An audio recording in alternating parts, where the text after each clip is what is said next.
Hello everybody, it's Stephen and Miller again with today's version of Between the Spreadsheets, and my guest today is Vicky Nee, who's come all the way from Newfoundland to give you some advice and words of wisdom. Hello Vicky, how are you today? Hi Stephen, thank you so much for having me here, really appreciate it. We were talking just before the show about small businesses. And so, my attitude is there's lots of things that people can do to help small businesses. And there's lots of problems people have, but sometimes all they need is a little bit of guidance from someone that has been through it, and you've been through it. So you really act as a consultant counselor to small firms. You don't deal with the big companies, do you? No, I don't. I don't actually relate to that demographic, right? I don't understand it as well as I would need to counsel them. And where am I going to take them? Right? However, I have a ton of experience in surviving the dirty years, the mean, lean, hungry years. And I also have I found later in my life, an aptitude to online, websites, social media, marketing your business, in these areas. And so combined with my coaching, that kind of has trained me to listen. Yes. And to kind of find those tender spots that people need to get some help with. Well, this is actually something I found because it's all about networking as well. And I think that the world is changing a little bit. And I think the way we deal with people online is in many ways a lot more intensive, a lot more focused than dealing with people in general business. So I think we all need to retrain a little bit on how we deal with people online. Skills you learn online are very, very easily interchanged with everyday skills, but I'm not sure if everyday skills are so easily interchangeable with online skills. But you cover all of that, I know that. Yeah. Yes, I hope I do. My work with people is basically, I will help you. For example, if somebody needs an audit on their website or their LinkedIn profile or their Facebook profile, just a quick, look through to see, oh, okay, well, we could tweak this or that. Maybe you don't want to be doing this so much. Because small business owners are busy trying to make a living in their business, right? Yeah. They're not expert on their website, on their social media. And one of the things I have noticed is a lot of times people get drawn to the very expensive marketing agencies thinking that that's going to be their solution. Yeah. And what they often are given are very expensive marketing solutions. Yes, I've been a victim of that, especially things like pay-per-click. Oh, yeah. Because everything comes back to that interpersonal relationship. Everything comes back to know your clients, know your customers. What do they say? What is it? It's know who your customer is, know what their dreams are, and then give a reason why they should buy it off you and not the competition. I'm sure you can add to that. Yeah. Well, basically, people like to be listened to. They like to be heard, right? And small businesses are now, especially with this COVID situation, even the local businesses are understanding how important their online presence is to local business. Yes, absolutely. I often find that people drift a little bit. And one of the things I've often tried to help people with is giving them some direction, some sort of purpose. I think the thing now is your vision, your core values. I've always found that particularly important. And I don't think people get that because they're too busy every day just trying to pay the mortgage or trying to pay wages. But what's your take on the mission statement and core values? Yeah, they think that's a little bit of woo-woo a lot of times, and I'm kind of sneaky about how I get it out of people because I put a practical spin on it, right? And so in my interview with them initially, I will ask them questions that will give me a lot more information than what they think that they're giving, right? Because, and of course, all levels of that information are important because, I want to know what you think you want, but I also know what you really, really want. Yeah. Yeah. Right. Yeah. So, and if you're a woo-woo kind of a person, and I'm saying that kind of, and I hope I don't offend anybody. We like offending people. I do. I think it's great. I love offending. Oh dear, people. should I be warning No, all that? just be really rude. Just we love it. English people love being insulted. They do. Well, I'm a big fan of English productions, television and Yeah. comedy. Yeah. We watched What About Mike or whatever. I think that's what it's called. The Eric Idle production. I laughed my head off. It was brilliant. Anyway. Yeah. I'm a big fan of Coronation Street myself, but I don't like to admit it. Oh, you actually get it out there, yeah. Oh yeah, I'm a Corey fan and a Trekkie. Okay, that's my. Yeah. So, yeah, it's like I use the term woo-woo because everybody knows what that means. Well, we don't here. I've never heard that before. Oh, really? I sort of. Are you being sarcastic? No. Toying? I've sort of vaguely heard the expression, but I'm not sure. A bit scatty, a bit not focused. No, woo-woo is the person that does a lot of manifestation in that's their marketing plan, is manifesting their success and manifesting their customers and so that means that they put it out to the universe, and then they think they invite the universe to reward them with what all of their deepest desires. And it's just like if you believe in God, and you pray, well, that would be a form of manifesting, right? I get it. We have, but you still have to match that with action, right? No, we do actually have an accounting term for that, and we call it airy fairy. Okay, I think is that an official accounting term? It's right there in the manuals.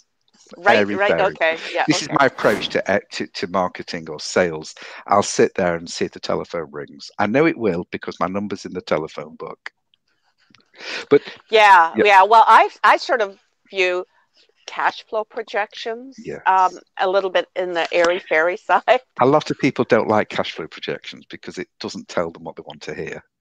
It's when they say it, and it's like, I'm going to close down. There's no point in me going on. I'm never going to achieve that.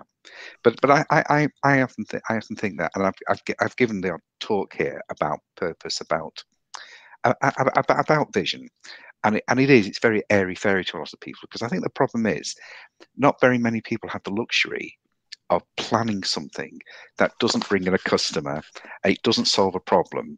I always say to people, you're working on next year's business today with it. But if you know what you stand for, then you can get up when you get knocked down.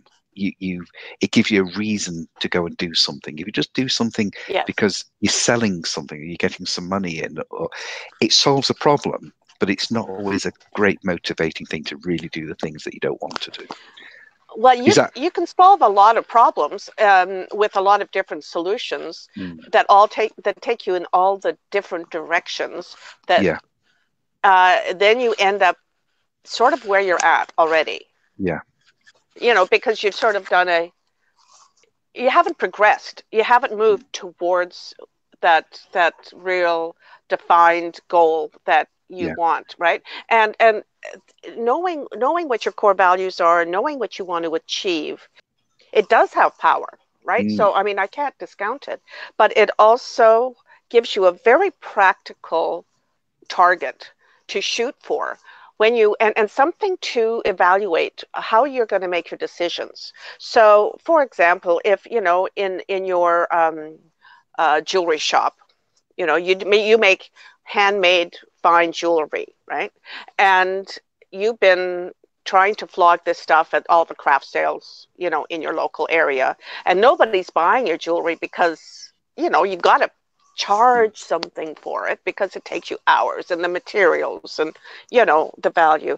So, And what is your reason for doing the jewelry? Is it because I simply want to create beautiful things that people can have and share, and wear? Or is it I want to be competitive in this field. I want to win. I want to really make money. I mean, if that is truly your goal, then the strategy, you see how it's going to be different for, okay, I have the potential to offer my, get my business online, and with a nice Etsy shop, make it so I don't have to travel. I can expose more people. I've got, and then you start bringing in the social media promotions and marketing to your core demographic, because you've now defined that, right? Whereas if you're going to be doing what you're doing to really make a big imprint and to make a lot of money, then you are going to take a much different path, right? And so that gets defined right in the very beginning of your journey, right? I mean, because you don't want to waste your time, you don't want to waste your money, right?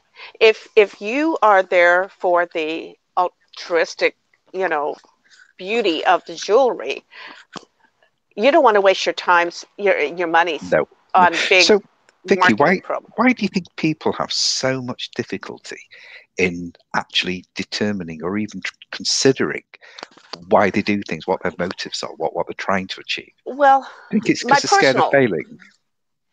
I don't know about so much about scared of failing. I think they're afraid of looking like, I think most of the time people are happy to follow the current trends, and they listen to their friends, they listen to their family, they listen to, somebody will say, oh, you're a really good jewelry maker, right? You should do this, right?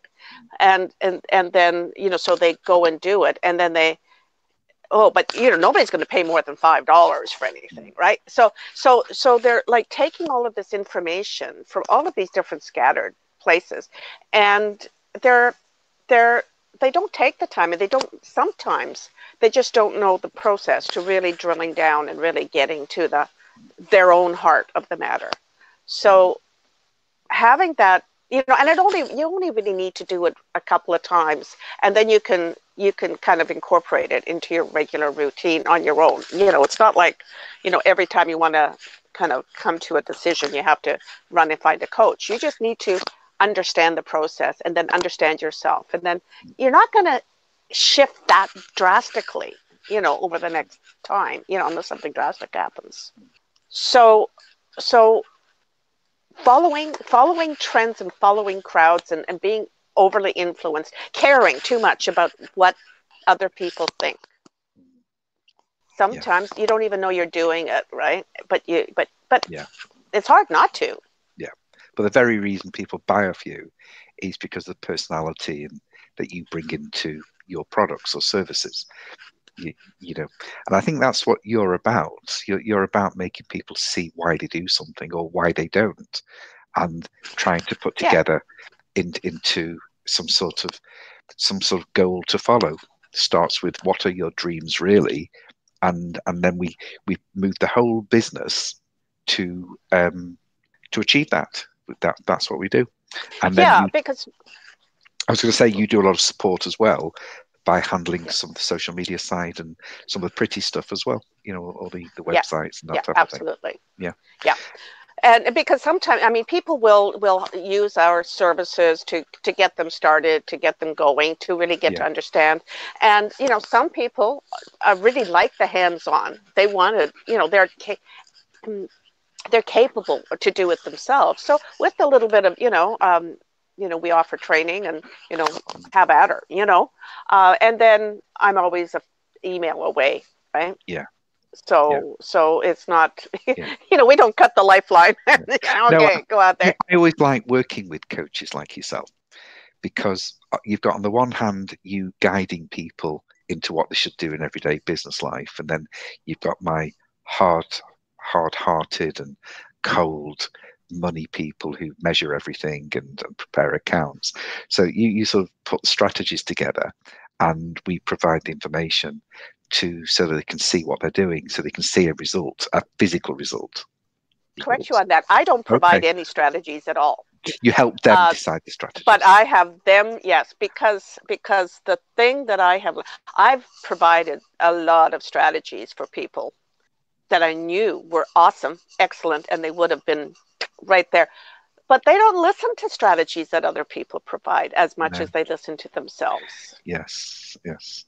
Right? Which is why half of them go bankrupt. But that's the difference. Yeah, it's like going on a diet, right? If you really wanted to eat that way, you would be doing it all, but you just need to learn, right? Like there's those people that learn what a healthy food regime consists of, and then there's other people who read all about it and they learn, and you tell them, and then they go, yeah, but that chocolate cake is awfully tempting, I've got one in front of me now. I'm trying not to look at it. So it's been really great talking to you, Vicky, and I hope everybody watching this understands what we're trying to do. Now, you can contact Vicky. Oh, sorry, go on. You were going to say something. No, I was just going to say I really appreciate. I'm looking forward to getting started with working with you on this project, because it is, to me, a brilliant solution, and it's offering such a great service to your clients, right? Yeah, it's something I want to do because I think people need it, and what I was going to say is I'm looking forward to working with you.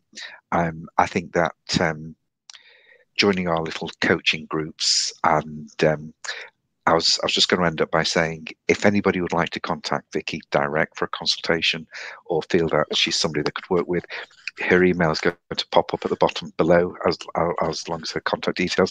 I know she's in some strange country called Canada. I do think it's a real place. Yeah, but this is an example of the way we're going forward now, that we've people all over the world are joining us just to help you.